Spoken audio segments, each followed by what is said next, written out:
Hello friends, आप सभी को दीपावली की बहुत बहुत शुभकामना। फ्रेंड्स, दीपावली तो राम भगवान और सीता जी के अयोध्या वापस आने की खुशी में।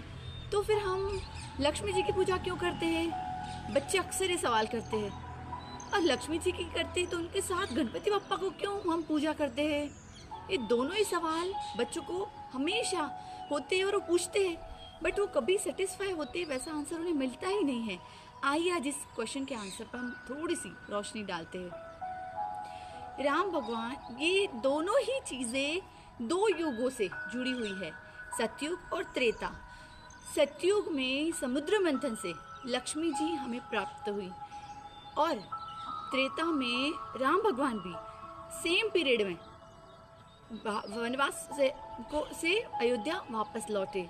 ये दोनों ही चीज़ें सेम टाइम पे हुई, इसलिए त्रेता को रिप्रेजेंट करते हुए त्रेता युग की वजह से राम भगवान के आने की खुशी में हम दीपों को जलाते हैं, इसलिए हम इस फेस्टिवल को दीपावली कहते हैं। और लक्ष्मी जी हमें उसी पीरियड में सतयुग में मिली, इसलिए हम इस दिन लक्ष्मी जी की पूजा करते हैं। और सेकंड क्वेश्चन, लक्ष्मी जी के साथ गणपति बप्पा की पूजा क्यों करते हैं? तो लक्ष्मी जी समुद्र मंथन से प्राप्त हुए, विष्णु जी ने उनसे विवाह किया और उन्हें समृद्धि और ऐश्वर्य की देवी बनाया। अब देवी बनने के बाद उन्हें पूरी सृष्टि को वैभव और सौभाग्य देने का भार सौंपा गया।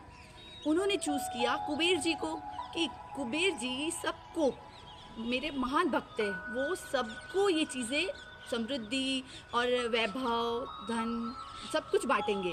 मगर कुबेर जी थोड़े कंजूस निकले, वो तो उन सबके भंडारी बनकर उसके ऊपर बैठ गए। अब माँ को व्यथा होने लगी कि मेरी संतानें मेरे ही प्यार और मेरे ही गिफ्टों से वंचित क्यों रहे।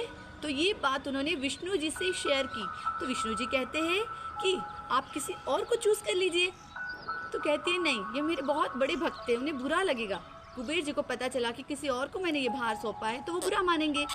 तो फिर विष्णु जी कहते हैं कि आप एक काम करिए, गणपति जी के पास जाइए और उनसे सलाह लीजिए।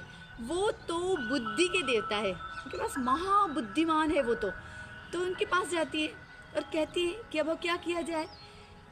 गणपति जी को ही उन्होंने कुबेर जी के पास बैठा दिया और गणपति जी बड़े होशियार थे। वो कहने लगे, जैसे कुबेर जी को पता भी ना चले और किसी को बुरा भी ना लगे कि गणपति दे रहे। ये लक्ष्मी जी से प्रार्थना करते हैं कि माँ, मैं बस जिसको बोलूँ आप उसको वैभव और सौभाग्य दे देना, बस आप इतना करना। तो ठीक है, कुबेर जी के बिल्कुल इक्वल सीट पे गणपति बप्पा को लक्ष्मी जी ने बैठा दिया। अब दोनों साथ बैठने लगे।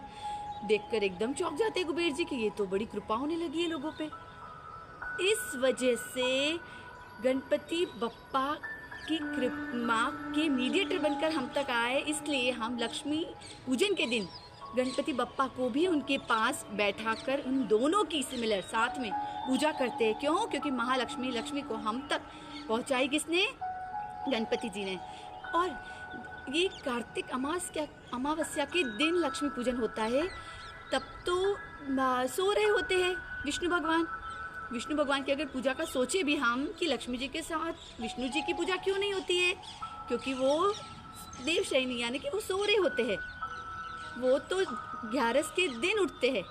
इस वजह से पूरी सृष्टि के भ्रमण के लिए गणपति बप्पा ही मानस पुत्र के रूप में लक्ष्मी जी के साथ भ्रमण करते हैं पूरी सृष्टि में, उस पीरियड में जब विष्णु भगवान उनके साथ नहीं रहते हैं। इसलिए हम लक्ष्मी जी और गणपति बप्पा को हमेशा साथ देखते हैं और लक्ष्मी जी के दिन, लक्ष्मी पूजन के दिन उन दोनों की पूजा और आराधना करते हैं और उनकी फेवरेट चीज़ें हम देते हैं और आंवले के दीवे कर माँ लक्ष्मी को खुश करने की कोशिश करते हैं। फ्रेंड्स, कितनी बुरी बात है ना, हमारी सनातन धर्म के कितने महान फेस्टिवल, कितना बड़ा फेस्टिवल है दीपावली, जिसका हमारे पाठ्यक्रमों में कोई भी उल्लेख नहीं है ना? बुरी बात। हमें बच्चों को ये सारी बातें क्लियर करनी है ताकि नेक्स्ट जनरेशन तक ये बिल्कुल क्लियर पहुंच सके।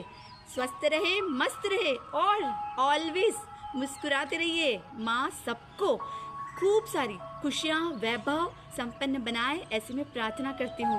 राधे राधे।